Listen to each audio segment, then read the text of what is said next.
Poland is a nation steeped in history, a country renowned for its remarkable achievements and its geographical diversity. From crystal lakes to city streets, from rolling hills to rugged peaks, this vibrant land of legends and palaces, of panoramic beauty and friendly people, brims with cultural treasures.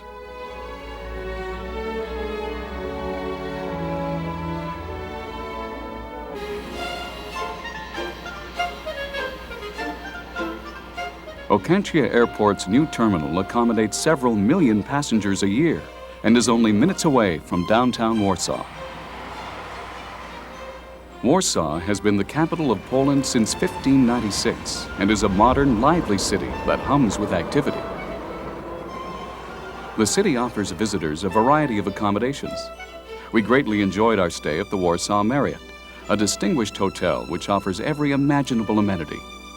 Other notable hotels include the Sheraton, the Sobieski, and the Bristol.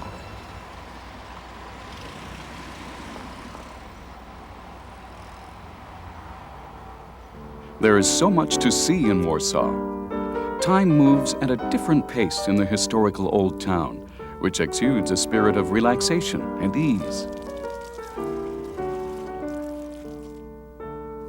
Even though the Second World War left Warsaw in ruins, history was literally raised from ashes as Poles painstakingly rebuilt and restored their capital. Now their proud heritage can be seen throughout the city in the landmark buildings, squares, and streets. The many inviting cafes of Old Town proved too tempting to resist, and we indulged in our first delicious Polish dessert. During the last World War, a Warsaw uprising was initiated by a Polish underground movement. This statue commemorates the youngest soldiers involved in the insurrection. The royal castle was once the residence of Polish kings. It was obliterated, but has been completely reconstructed. In 1984, renovations on this majestic edifice were finished, and it was reopened to the public. Some of the original decorations from the castle did survive the war, such as these beautiful and priceless paintings. Many galleries and museums which display a variety of artworks can be found in Warsaw. The Zapiejczyk Gallery houses an intriguing collection of modern sculptures.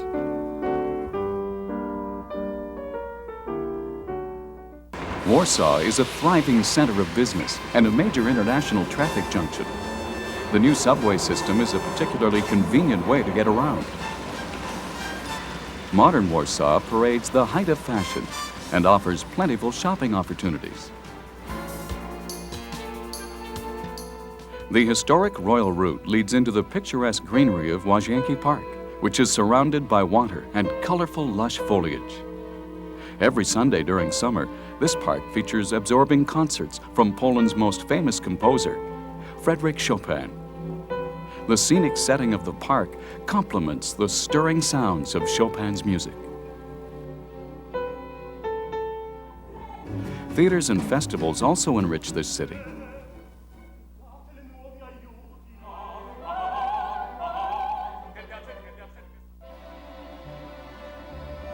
The highly recommended Fukir restaurant presented us with savory cuisine consisting of a wide range of tasty selections.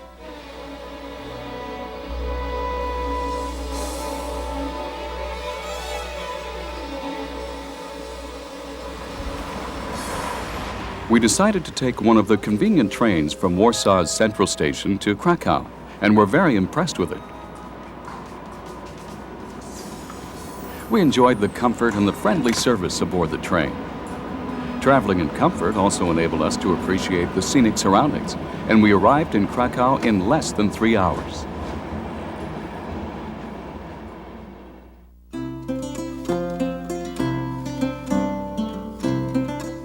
One of the least destroyed Polish cities during the Second World War, Krakow presents many fascinating sights for visitors and locals alike. Wawel Hill, with its steep incline and spectacular surroundings, is one of the many popular attractions.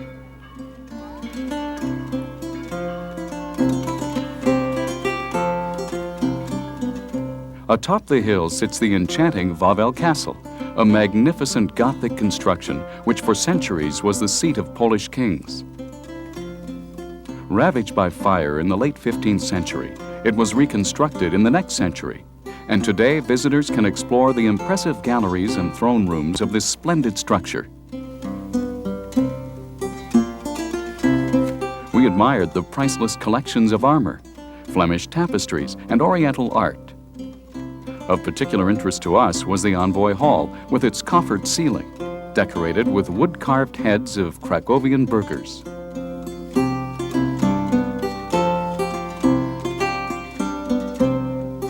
A variety of restaurants designed to enhance romance are dispersed throughout the city. Dimly lit walls display intricate original artwork, enfolding guests in culture and intimacy. These establishments also offer original, state-of-the-art cuisine. People gravitate towards Krakow's Market Square, the largest such square in Europe. At its center stands the Sukienice. This Gothic-style cloth hall was formerly a trading center and still sells many interesting items, including intricate folk art, ornamented jewelry, and traditional souvenirs which allude to various local legends. We enjoyed browsing in the diverse boutiques of Market Square, but we discovered that there was much more to do here than shop. There are many things to see and experience in this very colorful area of Krakow. Every hour, a solitary bugle call can be heard from the top of one of the spires of St. Mary's Church. Legend maintains that the call was once played to warn the citizens of a Tartar invasion. The melody stopped short at the moment when the legendary bugler's throat was pierced by a Tartar arrow. Some of Krakow's contemporary artists exhibit their skills along St. Florian's Gate and the old defense walls. We were amazed at the detail and complexity of some of these illustrations and bought a painting of Wawel Hill as a memento of our enjoyable days here.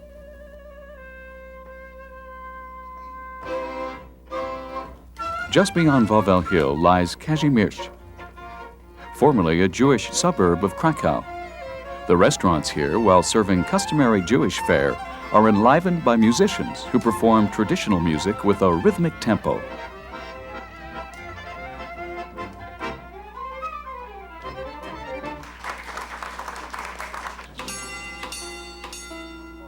The Wieliczka salt mine, situated on the outskirts of Krakow, is a fascinating subterranean museum which has been designated a UNESCO World Heritage Site. The mine has been continuously operating for over 700 years. Nowadays, it is a fairyland of hundreds of sculptures meticulously carved from salt. In addition, the mine functions as a sanitarium for the treatment of respiratory diseases and various allergies.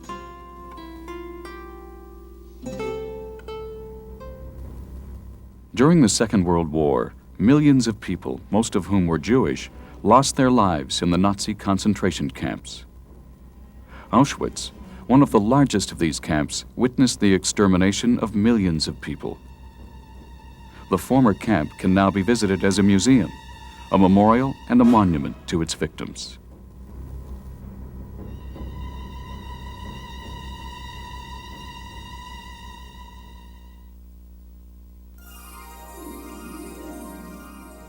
The Tatra Mountains, Poland's alpine retreat, comprise the highest range of the Carpathian Mountains.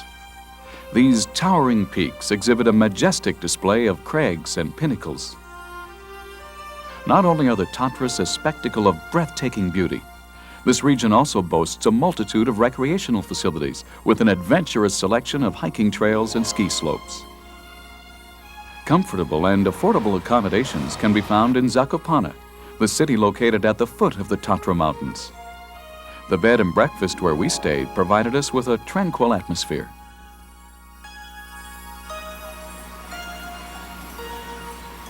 There are many exciting things to experience in the Zakopane region. Bustling Krupówki Street attracts young and old alike as vendors and shops sell a variety of local souvenirs, including handcrafted sweaters that can be purchased at a very reasonable price. This region of Poland boasts genuine Highland folklore manifested in such things as music and clothing and the intricate folk art of glass painting.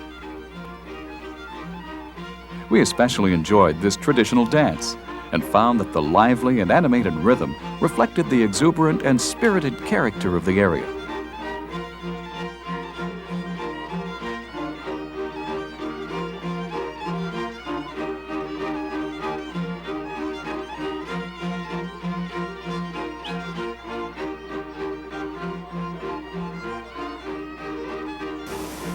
A meal of traditional Polish treats, such as sausages and smoked cheese, accompanied the dance, accentuating the cultural climate.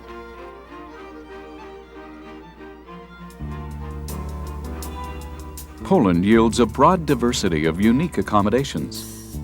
The Promnica Hunting Lodge, located in the Silesian region, offers an inviting woodland retreat enveloped in tranquility in the midst of an area often associated only with industrial connotations. A leisurely carriage excursion is the best way to view the natural environment which flourishes around this lodge. We observed a wide variety of vegetation and animal life as we ambled pleasantly along. The interior of Promnica Hunting Lodge is also exquisite. Every room has a unique appeal. Customary and savory Polish cuisine stimulates the appetite and can be enjoyed with a wide selection of international wines. Cycling is a popular pastime in Poland, and for us it was a peaceful and enjoyable approach to becoming better acquainted with some of the country's more picturesque rural regions. The Trail of the Eagle's Nests, stretching from Krakow to Częstochowa, is particularly stunning. The trail follows a system of medieval fortresses, now mostly in ruins, that were erected in the 14th century to fortify the Polish southern border. We were captivated by these remains, blending into the landscape of limestone rocks, caverns, and deep valleys.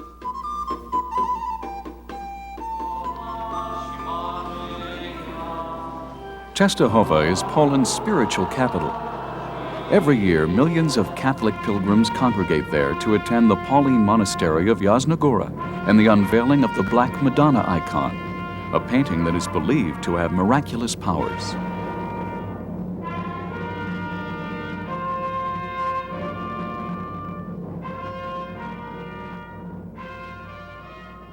Located on the Odra River, Wrocław is one of Poland's oldest cities and the biggest cultural center of the region. We began our exploration of this city in Ostrów Tumski, the site of many resplendent churches, including the magnificent Cathedral of St. John the Baptist. From its earliest days, this island has embraced Christianity, and the sacred structures which we found here testify to its heritage. The Wrocław University is a stunning picture of Baroque elegance. Wrocław Old Town retains its historic charm with galleries, flower vendors, and cafes. A contemporary atmosphere also pervades the community. The town hall was built and rebuilt between the 14th and 16th centuries, and its intricate ornamentation makes it an impressive illustration of Gothic and Renaissance architecture. The renowned panorama of Wrocławice is one of Wrocław's most fascinating attractions. This immense painting measures nearly 400 feet and depicts the 18th century victory of Polish forces under General Tadeusz Kościuszko over invading Russian armies. A magnificently elaborate Baroque creation, the Kraków Palace Hotel in the south of Poland offers inviting, luxurious accommodations. Outside, the stately entrance entices guests, while the spacious and elegant rooms in the interior of this 18th century palace are beguiling. Art and culture permeate the castle.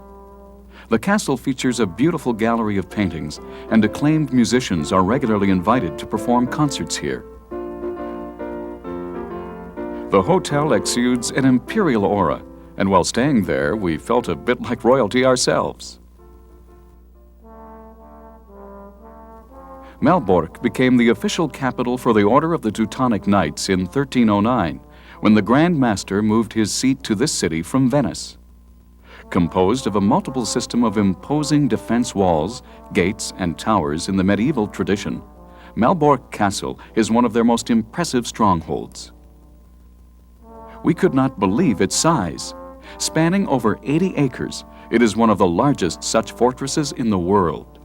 Comprised of three main parts, the high, middle, and lower castle, Malbork contains a museum which exhibits, among other things, an invaluable assortment of fascinating amber art. Constructed in the 14th century, the Golub Castle was also once a fortress of the Teutonic Knights. Culture comes alive both here and at Chernihiv with the sights and sounds of tradition.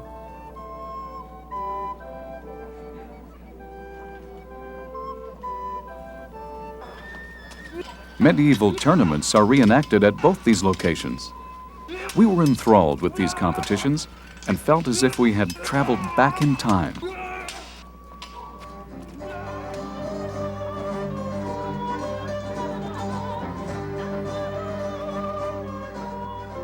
After roaming the Teutonic castles, we traveled to the town of Torun, located on the banks of the Vistula River.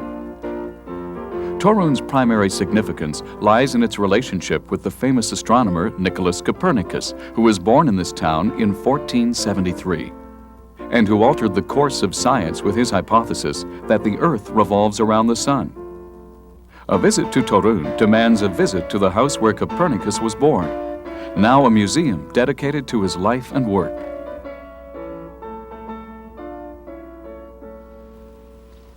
The city of Gdansk is known as the birthplace of the Solidarity movement.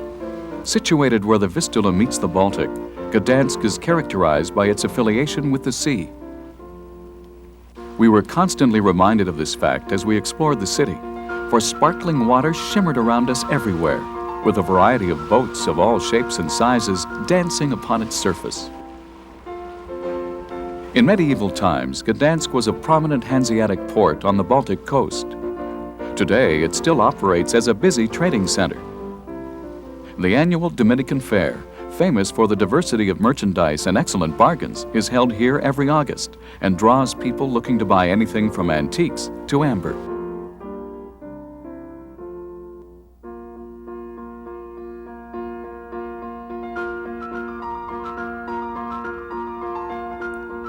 Our accommodations in the Hansa Hotel afforded us a spectacular view of the Motwava River and lavish burgher houses along its banks.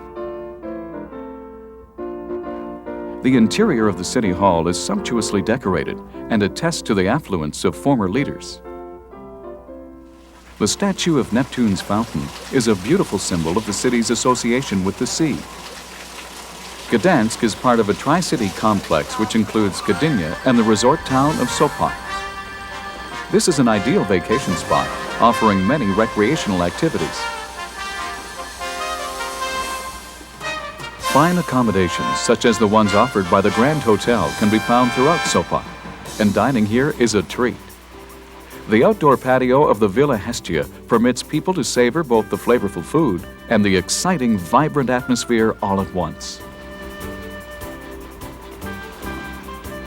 Near Frombork, the town where Copernicus conducted most of his research, lies Chernihiv, a place which provides an exceptionally enchanting environment in which to ride. Horses have always maintained an important status in Polish heritage, and horseback riding continues to be a very popular recreational activity. At Chernihiv, horses can canter on sandy beaches along the gently lapping surf. After an invigorating interlude of horseback riding, we found a secluded leafy thicket where we could relax and enjoy our tasty picnic. The setting sun brought a kaleidoscope of color to the skies and lent a romantic, intimate atmosphere to the area. One of the most extraordinary expeditions of our entire journey was the scenic cruise we took along the Elbląga Canal. We found this particular tour so interesting since it is not confined only to the water. Engineers built the canal over a 30-year period during the last century, and in order to navigate a 100-meter difference in levels, they installed a unique system of rail slipways between adjoining lakes. Exceptional natural setting adds to the attraction.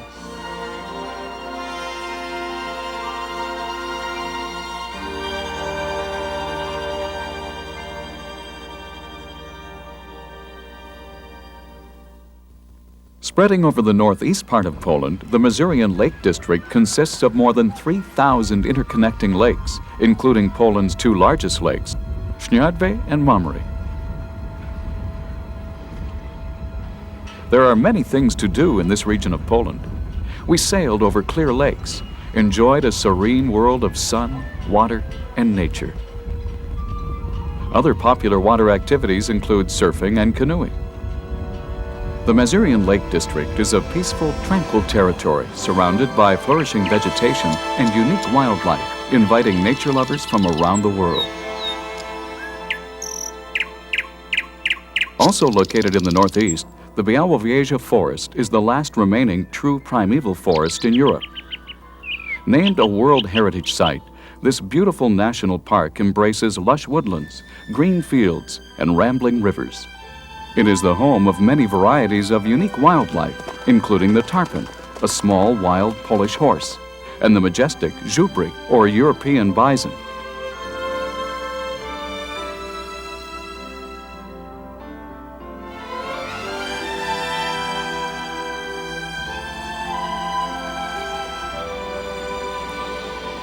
On our way back home, we once again flew with Lot and were able to enjoy the magnificent landscapes of Poland. With so many things to see and do here, we were not able to experience everything. However, this gives us a reason to come back soon. Poland's history is one of courage and victory, of perseverance and pride. This captivating heritage, mingled with rich, divergent landscapes, architectural splendor, and warm, amiable people, makes it an exciting and alluring destination, well worth discovering.